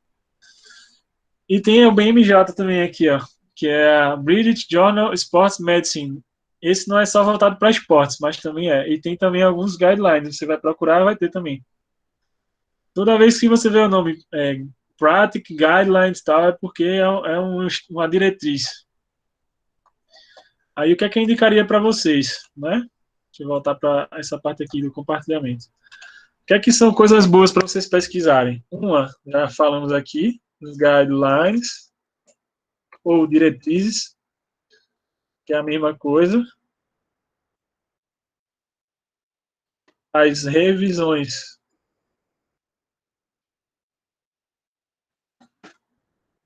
sistemáticas que existem sobre o tema, também são bom de vocês verem.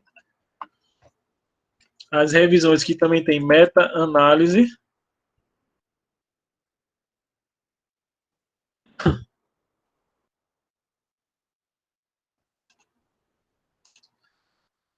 Meta-análise. E aí depois os ensaios clínicos, de preferência randomizados, controlados e aleatorizados. Não sei se vocês sabem o que quer dizer cada coisa dessa que eu escrevi. Vocês sabem o que é isso? Já vi falar dessas coisas ou não? Ou seja, é um estudo, né, clínico que foi dividido em dois grupos, que existe um grupo que já vai receber uma intervenção e outro grupo que vai ser algo controle, né, ou seja, vai receber outra coisa que não aquele tratamento. E aleatorizado não é que foi tipo randomizado, quer dizer que tem sorteio. Eu vou ter dois grupos. Randomizado é que tipo assim, as pessoas vão ser separadas nos grupos por sorteio. Puxa-se uma outra pessoa, não seja o pesquisador, ele vai puxar um envelope que vai estar dizendo qual grupo aquela pessoa vai entrar. Exemplo, sei lá. Você vai fazer um estudo com a terapia manual, com a técnica de manipulação para torácica, e o outro grupo vai receber uma terapia placebo. Só que essas pessoas não podem saber qual grupo que ela está. Aí isso é o que chama o processo de randomização. Seria um processo em que vai ser feito essa divisão. Existem sistemas que fazem tudo isso. E aí separa os grupos. Então vai ter metade do grupo vai receber a intervenção, exemplo da manipulação, e a outra metade do grupo vai receber essa terapia placebo, ou chama de sham também, né?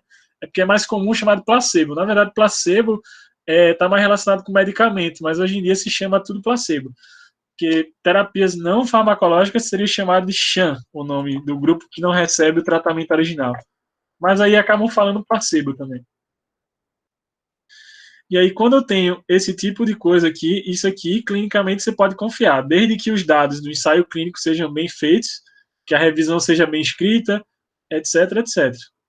Existem alguns materiais que você sabe. Por exemplo, como é que eu sei se o ensaio clínico foi bem escrito? Tem uma diretriz que fala o passo a passo de um bom ensaio clínico que é chamado consorte.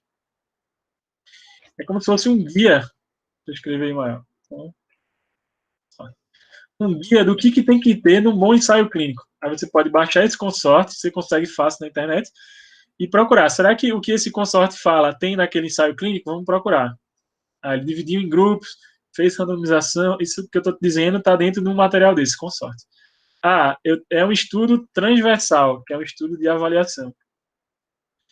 O engraçado é que a aula de terapia manual agora, nesse momento, virou aula de metodologia científica.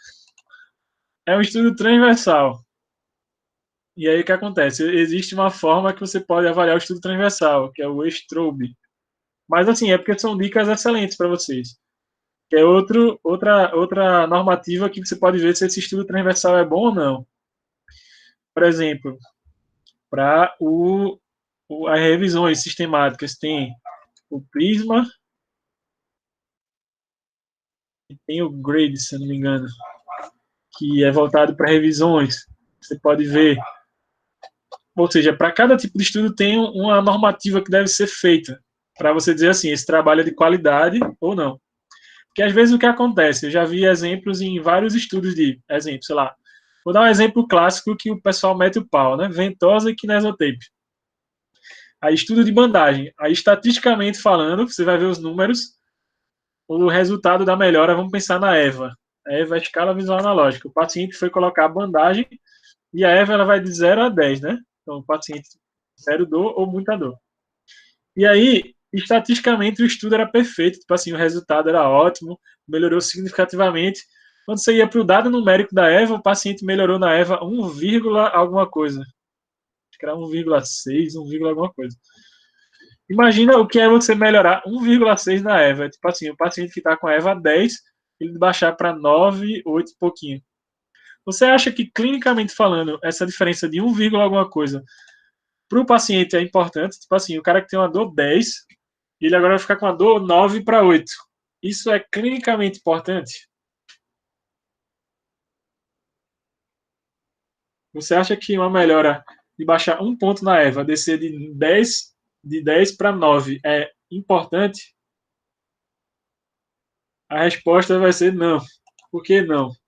Porque assim, num tratamento para ser bem efetivo, essa EVA ia descer para 5, ia descer para 3. Dá para entender? Ou seja, quanto mais próximo do zero. Isso abaixou um ponto, ou seja, não foi nada efetivo. Talvez se ele repousasse, ia baixar esse ponto também. É isso que eu estou querendo dizer como exemplo.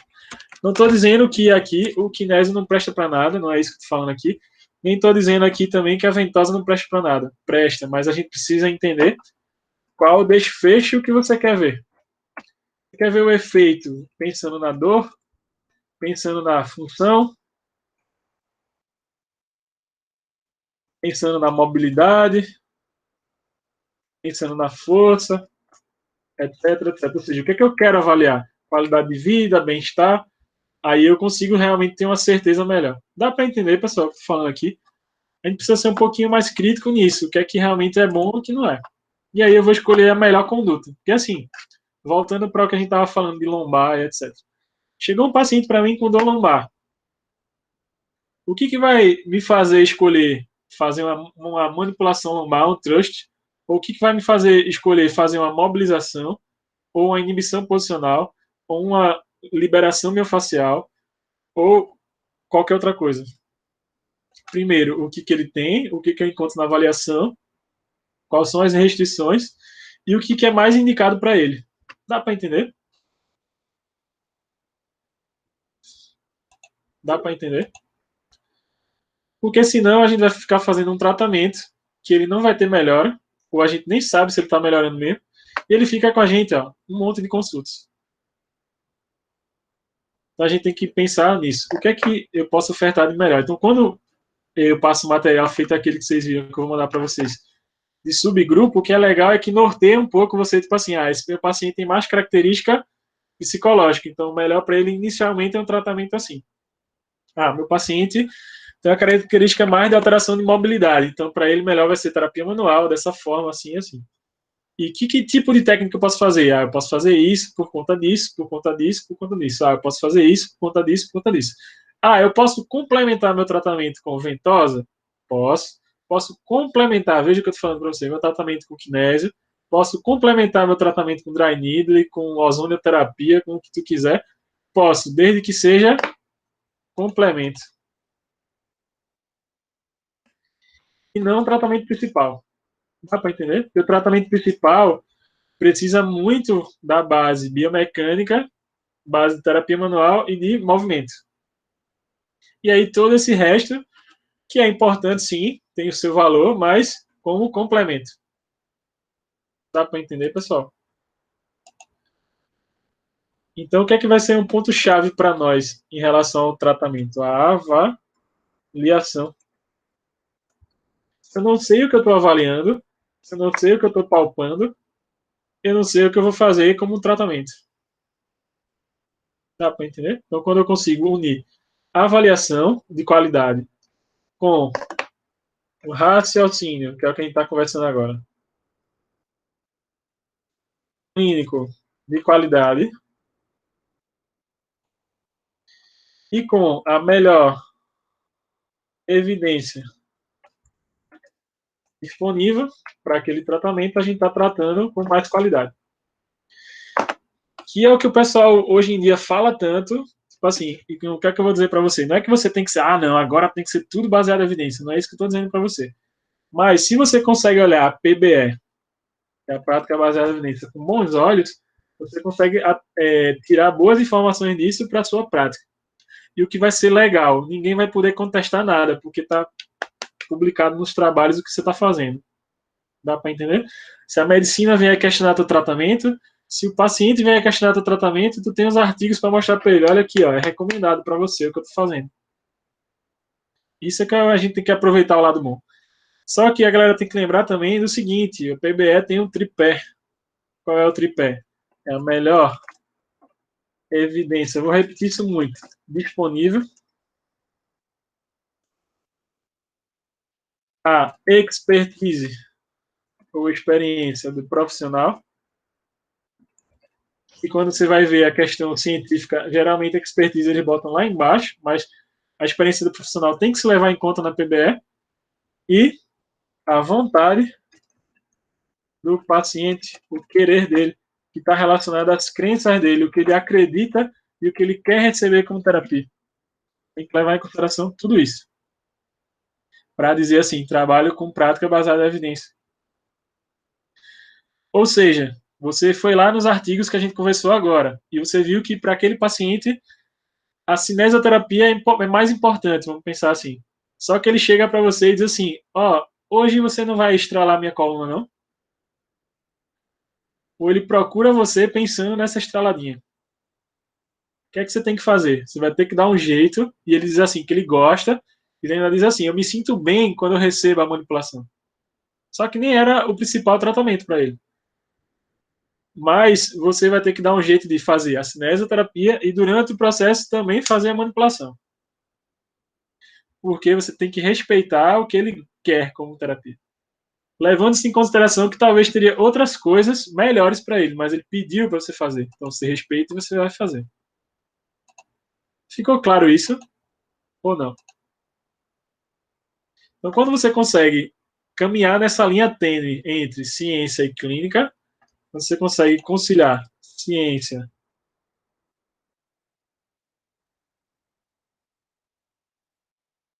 com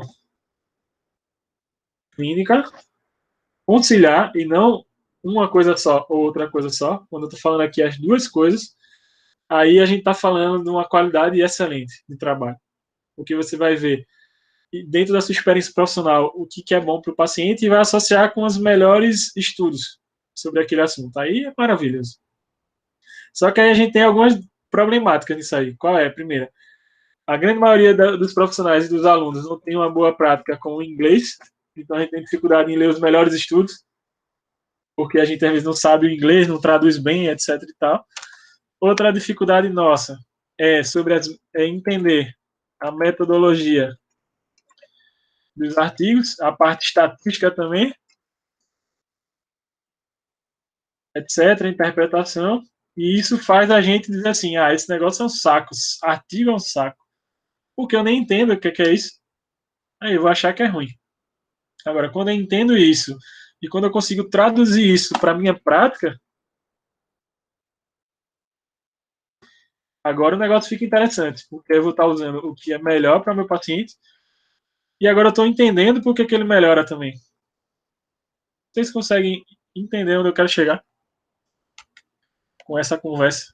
Mas que é importante para você que está numa graduação ouvir falar, que às vezes o que é que acontece? Se eu combinasse com vocês assim, próxima semana vamos discutir artigos científicos, e aí que cada um aqui, claro, não vou fazer isso com vocês, mas cada um aqui trouxesse um artigo, por exemplo, para a gente ler. Eu já tive essas experiências em outros grupos, né, outras reuniões e tal. O que é que a maioria da galera fazia, ou geralmente vai buscar um artigo em português, porque é mais fácil, e traz. Aí quando a gente vai fazer a análise desses materiais, geralmente é um estudo mal escrito, com um monte de viés, que viés é erro de metodologia, etc, etc, etc. E aí, ou seja, aquele estudo não é muito bom. Só que porque a gente foi atrás do mais fácil, porque era em português. E aí esqueceu talvez de pegar e tentar traduzir no tradutor, porque hoje em dia a gente tem ferramentas melhores para tradução. O Google Tradutor já evoluiu muito. Existe um site, por exemplo, que traduz o documento na íntegra, que é chamado Online Doc Translator. Você consegue traduzir o documento, ele fica em português, dá para entender. Não é a tradução super 100%, mas dá para ler. E aí vocês conseguem começar a ler esses guidelines, esses documentos, com maior qualidade. Se vocês começam a fazer isso, a partir do período que vocês estão agora, quinto período, e a partir dessas informações que a gente já está dando para você aqui, e segue isso até o final do curso, eu tenho certeza absoluta, se você continuar fazendo isso, que quando você chegar nos últimos períodos, você está com uma base científica bem legal, você está criando o hábito. Agora imagina se você passa na graduação e ninguém nunca toca nesse assunto para você. Como alguns aqui nunca tinham ouvido falar disso. Aí fica complicado, né? Porque assim, você nunca vai saber disso, porque você nunca ouviu falar. E eu te digo, e fique super tranquilo, eu também na minha graduação não tinha ouvido nada disso. Saber o que é um guideline, uma diretriz, que danado é isso? Nunca tinha ouvido falar na minha vida disso. Mas aí eu fui buscar informações, também fiz mestrado, isso me ajudou, fiz outros cursos, fui buscar e conversando com outros colegas, a gente vai aprendendo. E vai aprendendo na prática também, nas experiências, nos acertos, nos erros. E às vezes tem outras questões. Você falar assim, só o seu para passar. Eu não tenho vergonha de tipo, passar conhecimento para as pessoas, porque isso para mim é uma coisa que eu não sou detentor de conhecimento, então eu tenho que, na verdade, passar para todo mundo, porque o conhecimento não é para nós, é para a população, é para as pessoas melhorarem. Então eu não vou ter problema nenhum de passar o passo a passo para vocês. E é, né? Graças a Deus temos um senhor. Vocês são sempre gentis aí. Mas vocês só vão aprender realmente na prática, fazendo, exercitando isso, treinando. E aí fica legal, quando a gente for discutir, por exemplo, semana que vem, porque primeiro eu vou mandar para a Flávia os vídeos, pedir para a Flávia e Ione, né, mandar os vídeos para vocês. E aí vocês vão assistir as técnicas e na semana que vem eu vou abrir aqui alguns vídeos e vou comentando essas técnicas, a manipulação, que infelizmente a gente não consegue treinar. Depois disso, vou combinar para vocês tentarem fazer alguma dessas manobras. Aí isso vai ser ainda na semana que vem. Essa semana eu não vou passar nada não disso aí não. Só vou mandar esse material de subgrupo e os vídeos. Mas quando a gente for discutir, já fica mais interessante, porque você vai ver. Professor, quer dizer então que no paciente que tem uma alteração assim, é mais indicado, um exemplo, a mobilização. Professor, quer dizer então no paciente que tem o caso assado, o mais indicado é a inibição posicional, por exemplo. Professor, quer dizer então que no paciente que tem um quadro assim, talvez seja mais indicado a massoterapia? Aí você começa agora a fazer o quê, pessoal? Criar um raciocínio. Dá para entender?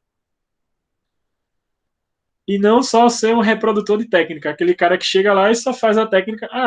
Eu estou fazendo porque não, meu professor falou que era bom, eu estou fazendo. A gente não pode ser assim. A gente tem que ser um profissional que faz porque aquilo é realmente melhor para a pessoa. E porque a gente foi estudar, foi buscar conhecimento e viu que aquilo é melhor.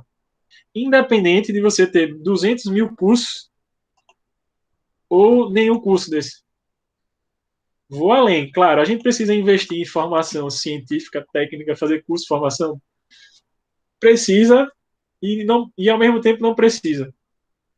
Dá para eu sair bem formado da graduação e aprofundar com a parte científica, etc, etc? Dá. Eu conheço vários profissionais que trabalha muito bem aí fora e nunca fez um curso de osteopatia na vida, nunca fez um Busquet, etc, RPG. Claro, se eu faço eles, isso vai me ajudar? Vai muito. Aconselho a fazer? Muito. Porque a gente sai da graduação muitas vezes com muito déficit, né? Muita dificuldade de algumas coisas. Mas o que eu quero dizer como lição para vocês, hoje já tem um pouquinho mais de experiência do que você, de ter alguns anos mais formado, né? 7 anos de formado, é que, assim, você ficar viciado ou bitolado só em técnica, você perde a essência do que é fisioterapia. O ser fisioterapeuta é quando eu uso os melhores recursos que eu tenho a favor do paciente. Pode ser qualquer coisa, pode ser desde exercício até um método específico ou até uma conversa. Então, assim, com o passar do tempo, você vai se preocupar menos com encher o teu currículo de técnica e muito mais com as questões básicas, estudar. Vê, coisa que ninguém gosta de estudar muito, biomecânica, fisiologia, a parte de biologia, a própria parte de anatomia. A galera esquece, mas quer ver? Curso de técnica tá todo mundo lá fazendo. Ah, vou fazer osteopatia, ah, vou fazer RPG, ah, eu vou fazer Mulligan, vou fazer Busquet, vou fazer isso, aquilo outro. Ah, tem um curso massa de cinesiologia e biomecânica, ninguém se inscreve. Ah, tem um curso massa de anatomia, talvez palpatório, o povo vai, porque tem dificuldade. Ah, um curso de fisiologia, tal, ninguém vai. Há um curso de avaliação fisioterapêutica. Ah, para que eu vou fazer um curso de avaliação fisioterapêutica? Porque eu já sou fisioterapeuta, eu sou fera, eu já sei avaliar tudo, para que eu vou estudar isso aí? Aí o pessoal entra nessa. Como estudar biomecânica, Flávia? Certo. A dica vai ser o seguinte, não sei se vai te ajudar, mas eu diria, comece a analisar movimentos, movimentos das regiões, por exemplo, sei lá, analisar o movimento de alguma coisa, movimento de um atleta, se você trabalha com atleta, ou movimento do idoso, movimento do adulto comum, e analisar quando digo movimento, tipo assim, o que é esperado de movimento ideal no tornozelo, em termos de dorsiflexão e flexão plantar. O que é esperado de movimento do joelho, movimento biomecânico? O que é esperado de movimento do quadril, da coluna, lombar, cervical, torácica? O que acontece de micromovimento articular? Aí você vai ter tudo isso nos livros de biomecânica. Você vai para tem um autor que é o Capandi, tem os volumes 1, 2 e 3, e tem tudo isso. Só que, claro, não está mastigadinho, mas você pode montar os resumos a partir disso. O que é esperado numa biomecânica de tornozelo ideal, de joelho, de ombro? Até 90 graus, quem que participa da articulação? Passou dos 90, quem participa? Chegou lá em cima? Que articulações entram? Entende? Essas pequenas coisas, Flávia, já vai fazer você melhorar muito. E que musculatura que trabalha nisso? Quem que influencia o joelho? Quando você começa a entender isso, quem que influencia o quadril, a coluna lombar? E quando você começar a pensar nas correlações, aí isso vai ser muito estudo, muitos resumos e com a experiência também. Aí você vai começar a entrar mais na sua cabeça. Você pode procurar também videoaulas. Deve ter na internet muito, muito boas videoaulas sobre biomecânica, tanto só a parte teórica quanto a prática também disso da biomecânica. E aí você vai melhorando bastante. Tenta integrar, Flávio, livro com vídeo, com aula de alguém falando, com análise, e o restante tu vai pegando no dia a dia, na prática. Mas seria a dica que eu poderia te dar. Então, assim, quando a gente começa a se preocupar muito mais com essas partes básicas e começa a se preocupar com função, parece que sua cabeça faz assim, ó, dá uma guinada e o tratamento evolui. Você, caramba, nunca pensei nisso. Eu tava perdendo um tempão fazendo aquilo outra coisa. E eu podia estar evoluindo fazendo função. Entendo, Francisco. A biomecânica que vi foi muito resumido. Geralmente na graduação, independente às vezes da qualidade do professor ou não, é algo resumido porque tem pouco tempo, certo? Alguém botou aí, eu nem vi. Mas o que é que a gente tem que fazer? A gente não pode se lamentar pelo que já passou. O que já passou já foi. E a gente tem que tentar recuperar o seguinte: de agora para frente, o que é que eu posso fazer para melhorar? Dá para entender? Porque assim, se eu fosse te falar sobre minha cinesioterapia, não foi tão ruim, foi boa, mas minha cinesiologia e biomecânica. Mas minha cinesioterapia, por exemplo, quando eu paguei na época, né? Horrível, cara. Eu tive muito de prática, eu tive uma aula sobre alongamento, sem brincadeira, pessoal. E o professor passou um alongamento. Foi a minha aula prática da disciplina inteira. Todo o resto foi tudo teórico. E vê que curioso, hoje eu também sou professor de cinesioterapia. Talvez acho que minha inquietação me fez ir buscar, correr atrás, e hoje eu estou dando aula de cinesioterapia e hoje eu entendo muito melhor. Cheguei a fazer formação de pilates, cheguei a fazer algumas formações que me ajudaram. Mas eu tive que correr atrás depois, fazer curso, ou pegar livro, estudar, e hoje é mais fácil para mim falar de movimento e falar de terapia manual. São duas coisas que hoje para mim, ó, encaixa bem, eu gosto dessas coisas. Dar aula dessas duas coisas para mim é um prazer imenso, porque tem um link. Mas na minha época, nossa, foi horrível. Hoje eu também dou aula de esportiva, de fisioterapia esportiva, não mais na facultura, né? Na facultura não, mas em outra faculdade. Quando eu tive aula de esportiva, e olha que o cara, né, que deu aula para mim era um dos melhores profissionais que tem aqui no estado e tudo mais. O cara de nome, não vou nem falar, né, para não.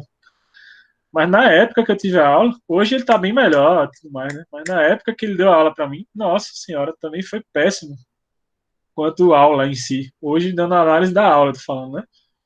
Como eu sou professor, hoje dá para a gente ter uma visão sobre a qualidade de aulas e aulas, né?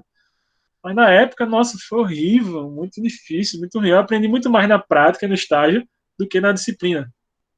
Mas eu não reclamei, eu corri atrás e fui buscar. É isso que a gente tem que fazer, certo? Alguém botou aqui como é? Ele sabia que o senhor já ia ficar melhor que ele. Eu nem penso nisso, sabe, cara? Porque, assim, se a gente for pensar nisso, quem é melhor, quem é pior, não sei o quê, sempre vai ter pessoas, às vezes, muito melhor que a gente, assim, profissionais fera aí fora, em outros estados, no nosso próprio estado, tem um monte. É que eu não vou falar o nome para deixar para lá. Que foi meu professor, ele é um ótimo profissional, mas na época o assunto não foi tão bom assim, na época, né? Hoje já aprendeu, já tem mais de 17 anos de formado, 20 anos de formado, experiência vasta hoje em dia. Não vou dar spoiler aqui, né? Falar quem é demais. Mas é um cara que eu vou fazer uma live, inclusive. Não, já disse até demais. Hoje o senhor dá aula para ele, nada. Quem diz? Tô longe disso. Tô longe disso. Valeu, Ione. Até mais, então. Aí eu vou mandar os materiais já já para vocês. Já estou finalizando já nossa conversa. Mas o que eu quero dizer com isso, pessoal, não reclamem assim, eu sei que eu entendo vocês, é difícil, o conteúdo foi ruim, aquela disciplina não foi legal para mim. Beleza, como que eu posso então sanar essa dificuldade? Como que eu posso recuperar isso? Eu posso dizer por mim, artigo científico também não era algo que para mim é muito comum, porque eu não tive essa prática. Aí eu fiz mestrado depois, e agora, né, tendo mais tempo, cabeça mais fresca, esse período de pandemia, eu tô podendo pesquisar mais. E agora tá entrando muito mais fácil na minha cabeça. Então, assim, se vocês dão tempo ao tempo em tudo que você se propõe a estudar, daqui a uns anos vocês vão estar muito bem profissionalmente, se Deus quiser, e vão estar com essa mentalidade profissional muito melhor. De tipo, o que eu posso fazer, o que é certo fazer nesse caso, o que não é legal fazer, o que é contraindicado fazer. Dá para entender? E aí, com o tempo ao tempo, a experiência profissional.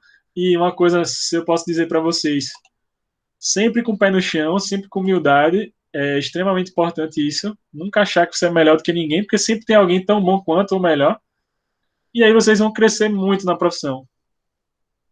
Pode ter certeza disso. Manu, chega logo com uma pergunta dessa. Assim quebra, não faz um negócio desse. Não, não vou nem responder. Eita, quebrou no meio. Vou ficar ligada, tá? Que aí já vai dizer demais, né?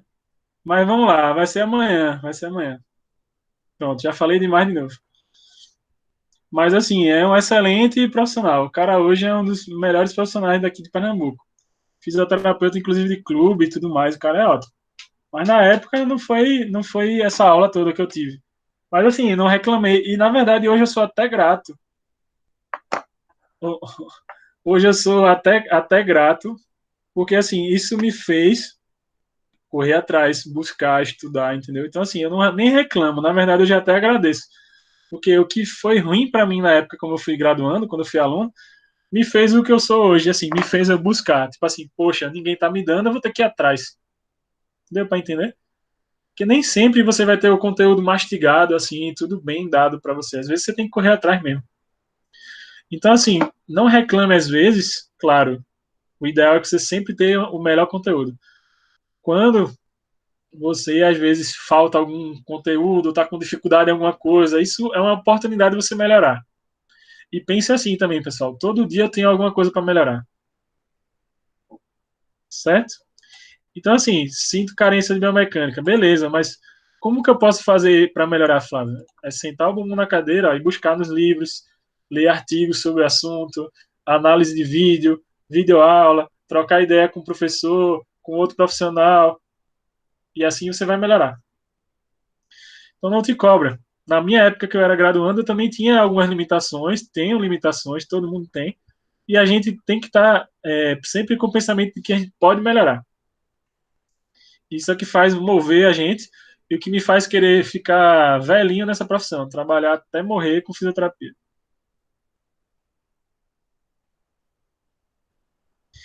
Trocando em miúdos, um profissional complementa a experiência do outro. Sem dúvida, eu aprendo todo dia com os profissionais que estão aí fora. Aprendo o que é bom e aprendo o que é ruim, inclusive. Aprendo o que fazer e o que não fazer.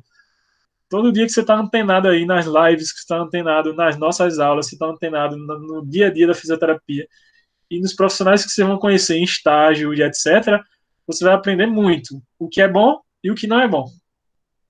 Dá para entender?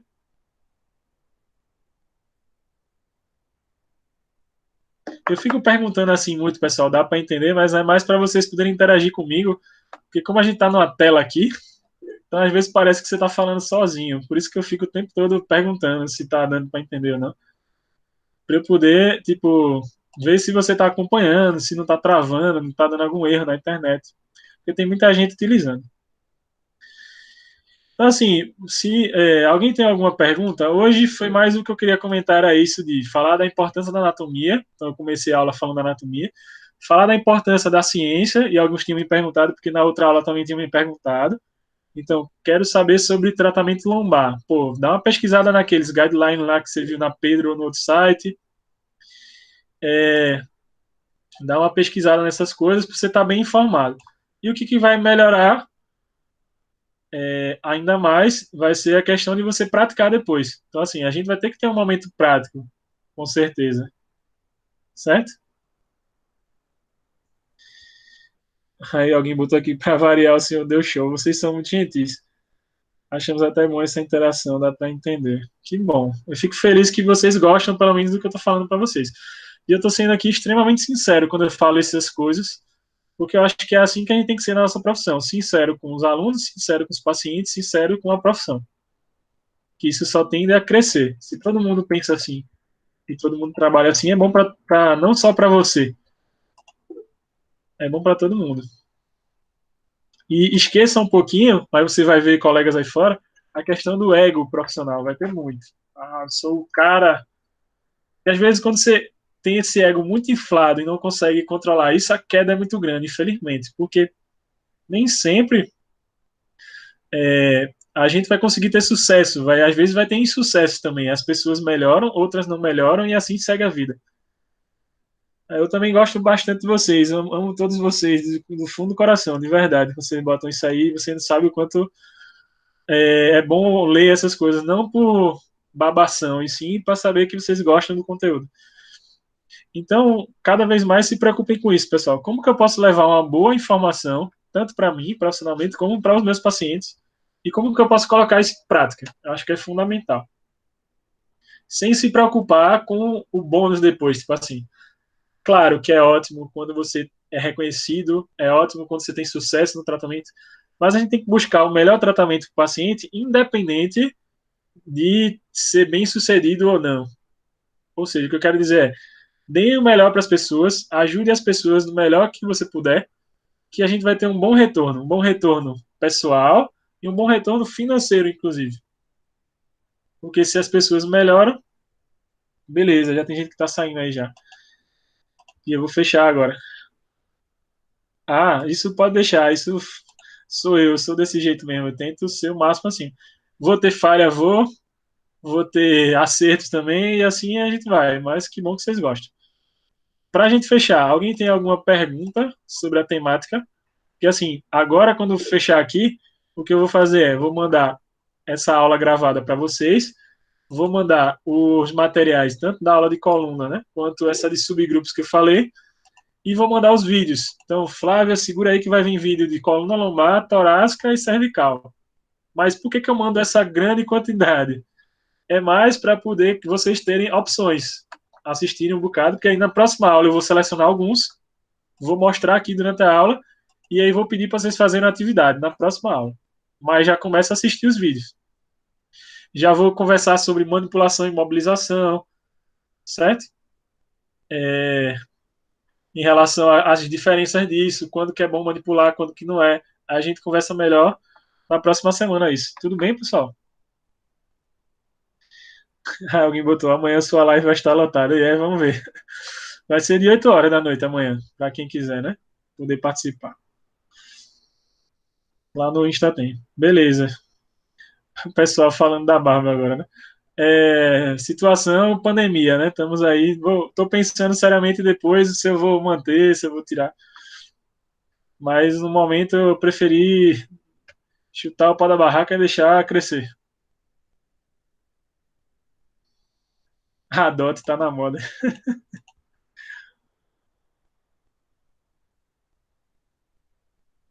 Ah, é bom porque não temos a segunda aula amanhã, dá para todo mundo assistir. Beleza, então vamos ter nossa aula lá. O tema vai ser dentro da fisioterapia esportiva, mas a gente vai falar fisioterapia em geral. Mas se vocês puderem participar, são todos convidados, quem tiver interesse, né? Eu vou falar sobre. O tema é sobre ligas acadêmicas, né? A gente vai falar de liga acadêmica, porque eu coordeno a liga de fisioterapia esportiva e o professor que vai estar também coordena uma na instituição que ele trabalha. Então, a gente vai falar de fisioterapia esportiva, liga acadêmica, a questão da ciência para o aluno. É só vocês mandam lá, oi, professor tal, que eu com certeza vou falar com vocês. Vou mandar um abraço para cada um. Se vocês estiverem lá presentes, manda alguma mensagenzinha lá para saber e a gente se comunica, certo? Combinado então, pessoal. Então tenha uma excelente noite. Fiquem com Deus aí. Flávia, aguarda aí que eu vou mandar para você os materiais agora, tanto os vídeos quanto a aula é gravada tudo, para você passar para os meninos. Aí semana que vem a gente fala das técnicas, discute essa parte e aí eu passo a atividade para vocês. E tira alguma dúvida se alguém tiver de paciente, alguma coisa, tá bom? Obrigado mais uma vez pela companhia de vocês. Fiquem com Deus, se cuidem e até semana que vem. Deixa eu fechar a gravação.